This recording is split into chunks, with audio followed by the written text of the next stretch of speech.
Hello, welcome students. Welcome to another prose lesson from your textbook. Let us today learn a prose 2.6 World Heritage. Heritage means something that is handed down from the past from one generation to another as a tradition which brings honor, pride and courage to us. You will see the buildings, for example, Red Fort from Delhi, Taj Mahal at Agra and the Pyramid Sphinx in Egypt. So these monuments, these buildings are called our heritage. Before starting the lesson, let us go through the glossary. First word, characteristics, distinguishing features or qualities. Vaishishte. Heritage. Already we have learned this word, but as per the book, the meaning of heritage is that which is valued because of historical or natural or cultural importance. Varasa. Humanity, mankind, Manavzat. Monument, memorial building, Smarak. Momentum, speed, Gati. Artifacts, any objects made by a human being, Manavi Kalakruti. Scores of, plenty of, many of, Asankhya. Initiated, began or started, Suruvat Keli. Dismantling, disassembling or pulling down, Utravne. Draft, the development of a written work, Masuda. Estimated, approximate, अंदाजे. Identifying, guessing, ओळखणे. Nominating, propose the site, नामांकन किंवा नामनिर्देशन करणे. Territory, region, प्रदेश किंवा प्रांत. Now let us start with our lesson, World Heritage. First, I will read the lesson. You have to listen to it carefully. A World Heritage Site is a site determined by the United Nations Educational, Scientific and Cultural Organization, that is UNESCO, to have significant cultural or natural importance to humanity. As such, the sites are protected and maintained by the International World Heritage Program, which is administered by the UNESCO World Heritage Committee. Because World Heritage Sites are places that are significant culturally and naturally. They vary in type and includes forests, lakes, monuments, buildings and cities. A World Heritage Site is a site determined by the UNESCO असं म्हटलेलं आहे. तर हे जे United Nations Educational, Scientific and Cultural Organization, ज्याचं acronym UNESCO असं झालेलं आहे, त्या युनेस्को मार्फत ही जागतिक वारसा स्थळं निर्धारित केली जातात. टू हॅव सिग्निफिकंट कल्चरल और नॅचरल इम्पॉर्टन्स टू ह्युमॅनिटी, तर मानवाच्या दृष्टीनं नैसर्गिक आणि सांस्कृतिक दृष्ट्या महत्व असलेली अशी ही स्थळं युनेस्को मार्फत जे युनेस्को युनोच्या अंतर्गत येतं, संयुक्त राष्ट्र संघाची ही एक ब्रांच आहे, त्याच्या अंतर्गत हे निर्धारित केलं जातं. As such, the sites are protected and maintained by the International World Heritage Program, which is administered by the UNESCO World Heritage Committee. तर अशा ही वार्षिक ही स्थळं, they are protected, they are maintained by the International World Heritage Program. And again, it is administered by the World Heritage Committee, which comes under UNESCO. तर अशा रीतीनं ही स्थळं ही सुरक्षित केली जातात, यांची देखभाल केली जाते ही इंटरनॅशनल वर्ल्ड हेरिटेज प्रोग्राम मार्फत. आणि वर्ल्ड हेरिटेज कमिटी जी युनेस्कोची आहे ती त्याची देखरेख करते. Because world heritage sites are places that are significant culturally and naturally. कारण ह्या वर्ल्ड हेरिटेज साइट्स ज्या आहेत ही स्थळं जी आहेत जागतिक वारसा स्थळं ही अतिशय सांस्कृतिकदृष्ट्या आणि नैसर्गिकदृष्ट्या महत्त्व असलेली, विशेष महत्त्व असलेली अशी ही स्थळं असतात. And they vary in type आणि ह्याचे वेगवेगळे प्रकार आहेत. दॅट इन्क्लूड फॉरेस्ट म्हणजे जंगलं, लेक्स सरोवरे, मॉन्युमेंट्स स्मारके, बिल्डिंग्स इमारती अँड सिटीज शहरे. World heritage sites can also be a combination of both cultural and natural areas. तर वर्ल्ड हेरिटेज जागतिक वारसा स्थळ ठरवत असताना there can be combination of both things, that is cultural and natural. सांस्कृतिक दृष्ट्या आणि नैसर्गिक दृष्ट्या महत्व असलेलं सुद्धा एखादं स्थळ असू शकतं. For example, mount Huangshan in China is a site with significance to human culture because it played a role in historical Chinese art and literature. तर असंच एक उदाहरण घेतलं तर चायनामध्ये असलेला माउंट ह्युआंगशन हा जो हे जे ठिकाण आहे हे जागतिक वारसा स्थळ म्हणून डिक्लेअर केलेलं आहे. तर याला मानवी संस्कृतीच्या दृष्टीने याला अतिशय महत्व आहे, कारण हे जे स्थळ आहे ते चायनाच्या कला आणि साहित्य याच्या दृष्टीनं त्याला एक वेगळं असं महत्व प्राप्त झालेलं आहे. So this here it can be cultural and natural importance. This place is important in both ways, cultural and natural.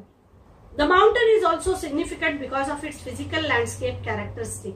भौगोलिक स्थळ सौंदर्याच्या दृष्टीनं सुद्धा या माउंटनचं, या पर्वताचं अतिशय महत्व आहे. So here you will see now in this slide the full form of UNESCO. U for United, N for Nations, E for Educational, S for Scientific, C for Cultural and O for Organization. UNESCO हे एक ॲक्रोनिम तयार झालेला आहे. UNESCO असं आपण वेगळं वेगळं न म्हणता युनेस्को असा एक शब्द म्हणतो. We pronounce it as the whole word UNESCO. That is why it is called an acronym. युनेस्कोचा लोगोही तुम्हाला तिथे पाहायला मिळेल. And you will see the flow chart, how World Heritage Site is decided, and after it is decided, once it is declared as World Heritage Site, it is protected and maintained by the International World Heritage Program, and again, International World Heritage Program is administered by UNESCO's World Heritage Committee. Now, let us learn why UNESCO chooses different types of sites. What is the importance of sites for mankind? हे जे प्रकार सांगितलेले आहेत, forest, लेक्स, monuments, तर हे सगळे प्रकार ते का बरं वारसा म्हणून जाहीर करतायत, त्याचा उपयोग काय आहे मानवजातीसाठी. पहिलं बघूया आपण फॉरेस्ट. पृथ्वीवरील जीवन टिकवण्यासाठी जंगलं ही अत्यंत महत्त्वपूर्ण आहे. असा अंदाज आहे की जवळपास 1.6 अब्ज लोक, ज्यात 2000हून अधिक स्वदेशी संस्कृती आहेत, त्यांच्या उपजीविका औषध, इंधन, अन्न आणि निवारा यासाठी जंगलांवर अवलंबून आहेत. शाश्वत विकास मिळविण्याकरिता जगातील जंगलांचे संरक्षण महत्त्वपूर्ण आहे आणि हवामानातील कारवाईचे सर्वात प्रभावी रूप मानले जाते. दुसरा प्रकार लेक्स. ही जी सरोवरे आहेत याच्यामुळे तेथील नैसर्गिक संसाधनांवर आधारित स्थानिक उद्योग जसे की लाकूड, खडक, खनिजे आणि जलऊर्जा या फुलतात. समृद्ध सांस्कृतिक निसर्ग सौंदर्याचा शोध आणि प्रशंसा हे निसर्गाच्या आणि मनुष्याच्या एकत्रित कार्यास प्रोत्साहित करते आणि म्हणून इथलं सरोवरांमुळे स्थानिक बोलीभाषासुद्धा त्याचं सुद्धा अस्तित्व वाढतं. म्हणून ही सरोवरं सुद्धा वर्ल्ड हेरिटेज साईटमध्ये पकडली जातात. Monuments. What makes us feel patriotic? The diversity of the country, right?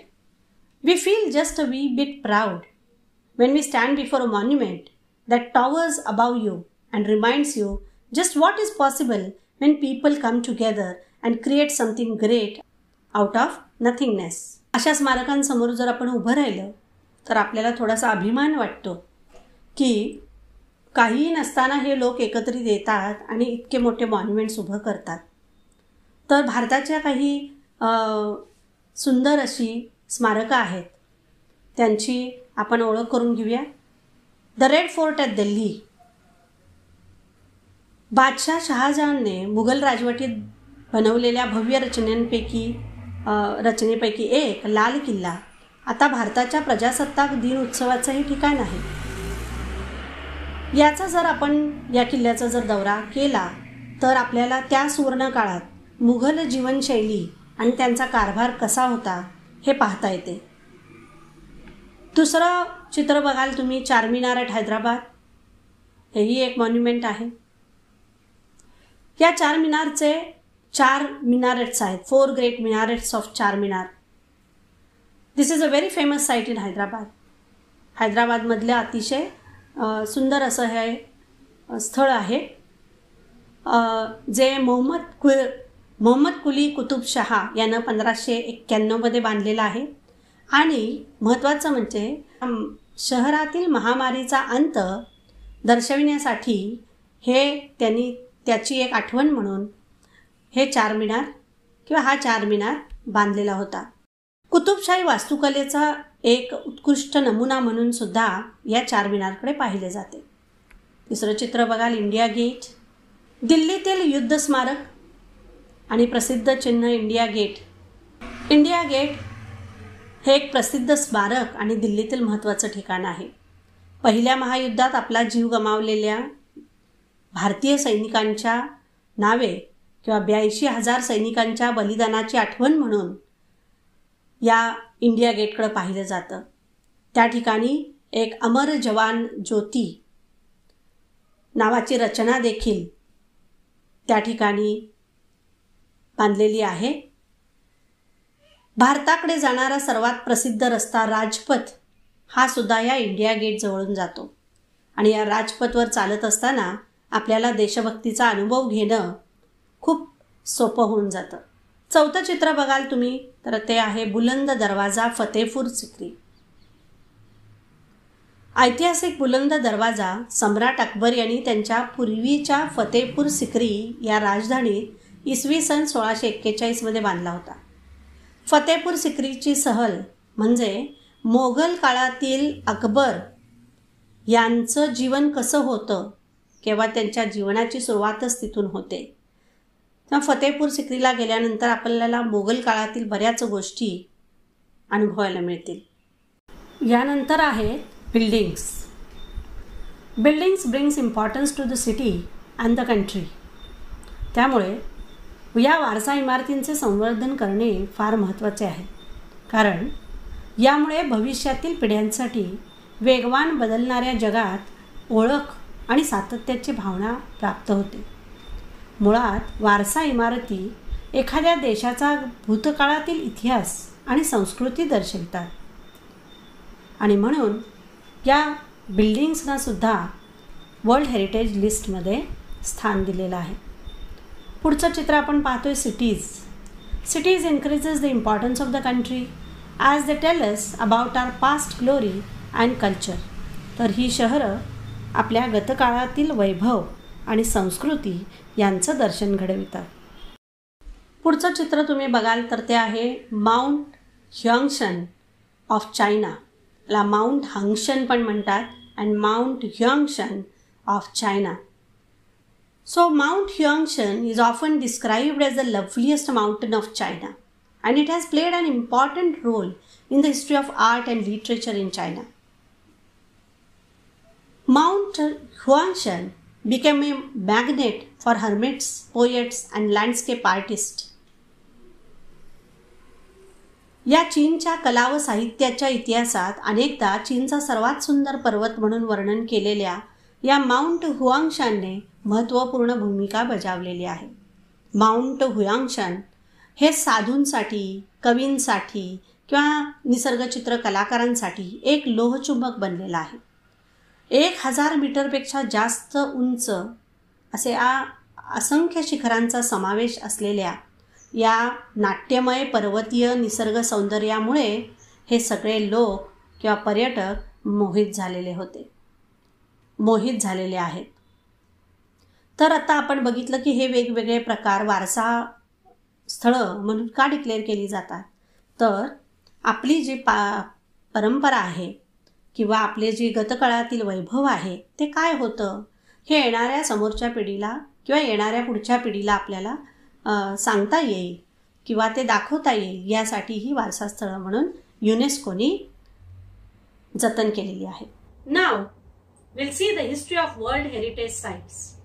Although the idea of protecting cultural and natural heritage sites around the world began in the early 20th century, momentum for its actual creation was not until the 1950s. जरी ही कल्पना जरी मनात आली असली की सांस्कृतिक आणि नैसर्गिक दृष्ट्या संपन्न असलेली जागतिक वारसा स्थळं ही आपल्याला संरक्षित केली पाहिजेत, ही कल्पना साधारणपणे 20व्या शतकाच्या सुरुवातीला आली. पण तरी सुद्धा ही कल्पना प्रत्यक्षात अंमलात 1950 पर्यंत तरी आलेली नव्हती, त्याला गती मिळालेली नव्हती. There was no momentum for its actual creation. तर 1950 1950s म्हणजे 1950 टू 1960 अप टू तर याला गती प्राप्त झालेली नव्हती. But in 1954 Egypt started plans to build the Aswan High Dam to collect and control water from the Nile river. तोपर्यंत 1954 मध्ये इजिप्तमध्ये अस्वान हाय डॅम बांधायचा होता आणि त्यांचं प्लॅनिंग सुरू झालं. So they wanted to collect and control water from the Nile river. Nile नदी जी आहे इजिप्त मधली सर्वात मोठी नदी, तर या नदीवरचं पाणी त्यांना अडवायचं होतं आणि ते पाणी साठवायचं होतं. तर त्याच्यासाठी त्यांनी अस्वान डॅम हाय डॅम बांधायला सुरू केला. The initial plan for the dams construction would have flooded the valley containing the Abu Simbel temples and scores of ancient Egyptian artifacts. खरं तर सुरुवातीचा जो इनिशियल प्लॅन म्हणजे at the beginning the plan was for the dam's construction would have flooded. So whatever plan they had made in the beginning, due to that plan, the Abu Simbel temples, which was in the valley, would have flooded this temple due to this dam, and also scores of ancient Egyptian artifacts. तर Egypt मध्ये असलेल्या अनेक कलाकृती ज्या होत्या त्या कलाकृती आणि अबू सिम्बल टेम्पल जे अतिशय प्रसिद्ध असं टेम्पल होतं ते त्या व्हॅलीमध्ये होतं. आणि हा अस्वान हाय डॅम जर बांधला असता तर त्या पाण्यामुळं हे सगळं बुडलं असतं त्याच्या खाली. To protect the temples and artifacts UNESCO launched an international campaign in 1959 that called for the dismantling and movement of the temples to higher ground. तर ज्यावेळेस युनेस्कोनी वर्ल्ड हेरिटेज साइट साठी तयारी तर केलेली होती, अजूनही कामाला गती आली नव्हती. There was no momentum. But now as they wanted to protect this Abu Simbel temple, so to protect this temple and also the ancient Egyptian artifacts, UNESCO, what they did, they launched an international campaign in 1959. तर त्यांनी एक आंतरराष्ट्रीय मोहीम राबवायला सुरू केली 1959 मध्ये आणि त्यांनी that called for the dismantling and movement of the temples to higher ground. So valley मध्ये असलेली खाली जी मंदिरं होती किंवा त्यांच्या कलाकृती होत्या त्या डिसमॅन्टल म्हणजे टू ब्रिंग डाऊन, ते सगळं काढायचं आणि ते हायर ग्राउंड म्हणजे उंचीवर नेऊन ठेवायचं, जिथं बुडणार नाही अशा ठिकाणी नेऊन ठेवायचं असं युनेस्कोने ठरवलं. The project cost an estimated $80 million. $40 million of which came from 50 different countries. तर हा जो प्रोजेक्ट होता dismantling this Abu Simbel temple and all the artifacts and taking it to the higher ground. So this whole project, the estimated cost for this whole project was $80 million. तर अमेरिकेचा dollar आपल्याला माहितीये, US dollar म्हणजे अमेरिकेचा dollar. तर अमेरिकेची ही जी currency आहे त्याला आपण डॉलर म्हणतो. तर $80 million इतका खर्च हे सगळं खालचं साहित्य उतरवून ते वरच्या ठिकाणी नेऊन पुन्हा आहे तसं ठेवण्यासाठी एवढा त्याला खर्च येणार होता. आणि ज्याच्यामध्ये $40 million of which came from 50 different countries. So out of $80 million, $50 million came from 40 million dollars came from 50 different countries. इतर 50 देशांनी हा जो खर्च होता तो वाटून घेतला आणि 50 देशातून $40 मिलियन इतका खर्च सगळा त्याचा त्यांनी गोळा करून आणला किंवा देशांनी तो दिला. Because of the project success, UNESCO and the international council on monuments and sites initiated a draft convention to create an international organization responsible for protecting cultural heritage. So because of the project success, हा जो project होता ह्याच्यामध्ये त्यांना यश मिळालं. त्यांनी हे सगळं डिस्मॅन्टल केलं आणि वरच्या उंच ग्राउंड वरती नेऊन ठेवलं. तर एवढ्या मोठ्या ह्या प्रोजेक्टच्या यशानंतर युनेस्कोनी आंतरराष्ट्रीय स्मारक व स्थळांची जी समिती होती त्यांनी एक आंतरराष्ट्रीय संस्था निर्माण करायची ठरवली आणि त्याच्या संबंधीचा एक ड्राफ्ट कन्व्हेन्शन म्हणजे एक मसुदा त्यांनी तयार केला आणि या सांस्कृतिक वारसा स्थळ जी आहे त्यांना संरक्षित करायचं ठरवलं. You can see here a picture of Abu Simbel temples. And this picture you can see they started dismantling the temples, the artifacts, and they were trying to raise it to higher grounds. Shortly thereafter, in 1965, a White House conference in the United States called for a World Heritage Trust to protect historic cultural sites, but to also protect the world's significant natural and scenic sites. त्यानंतर लवकरच म्हणजे 1965 मध्ये white house conference, United स्टेट्सचे जे white house conference आहे त्यांनी world heritage trust स्थापन करायचा ठरवला आणि त्यांनी असं सांगितलं की not only to protect historic cultural sites, तर फक्त ऐतिहासिक सांस्कृतिक वारसा स्थळच जतन केली पाहिजे, त्यांनाच फक्त संरक्षित केलं पाहिजे असे नाही, but also protect the world significant natural and scientific sites. तर जगातील जी नैसर्गिक आणखी सुंदर असणारी सौंदर्य स्थळ जी आहेत त्यांचं सुद्धा प्रोटेक्शन केलं पाहिजे, त्यांना सुद्धा सुरक्षित केलं पाहिजे असं त्यांनी समोर मांडलं. Finally in 1968 the international union for conservation of nature developed similar goals and presented them at the United nations conference on human environment in Stockholm, Sweden in 1972. अखेर 1968 मध्ये आंतरराष्ट्रीय निसर्गरक्षक संघाने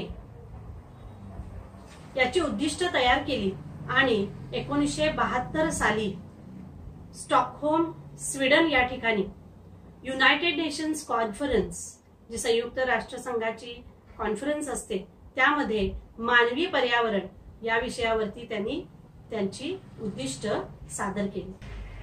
Following the presentation of these goals, the convention concerning the protection of world cultural and natural heritage was adopted by UNESCO's General Conference on November 16, 1972. या उद्दिष्टांचे सादरीकरण झाल्यानंतर युनेस्कोच्या सर्वसाधारण परिषदेने नोव्हेंबर 16, 1972 या दिवशी जागतिक सांस्कृतिक आणि नैसर्गिक वारसा स्थळांचे संरक्षण करण्याचा स्वीकार केला. The world heritage committee. आता ही कमिटी कशी बनवली जाते? Today the world heritage committee is the main group responsible for establishing which sites will be listed as a UNESCO World Heritage Site. Who is going to decide which site is to be included in World Heritage Site?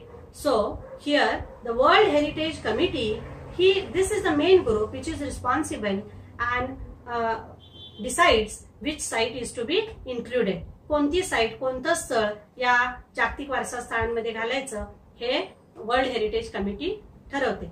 The committee meets once a year and consists of representatives from 21 state parties that are elected for 6-year terms by the World Heritage Center's General Assembly.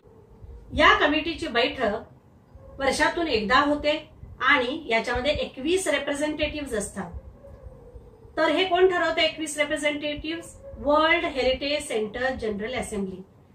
या कमिटीची बैठक वर्षातून एकदा होते आणि यामध्ये जागतिक वारसा कायदे मंडळाने 6 वर्षाच्या कालावधीसाठी निवडलेल्या ह्या 21 राज्य प्रतिनिधींचा याच्यामध्ये सहभाग असतो. The state parties are then responsible for identifying and nominating new sites within their territory to be considered for inclusion on the World Heritage List. आपल्या राज्यातील वेगवेगळे प्रदेश शोधण्याची आणि त्यांचं नामांकन, त्यांचा शोध घेणं, त्यांचं नामनिर्देशन करणं याची जबाबदारी आणि या वर्ल्ड हेरिटेज लिस्ट मध्ये ही नोंदवण्याचं काम हे या 21 स्टेट पार्टीचं असतं किंवा या राज्य पक्ष प्रतिनिधींचं असतं. Let us now see the flow chart, how it works. So this is the world heritage committee. They meet once a year, and after that these 21 state parties, they are elected by World Heritage Center's General Assembly, and then for how many years? For 6 years. And what they have to do is they have to identify and nominate new sites within their territory. That's it for today, children. Did you understand it? Okay then, we shall meet tomorrow for the next part of the lesson. Thank you. Bye bye.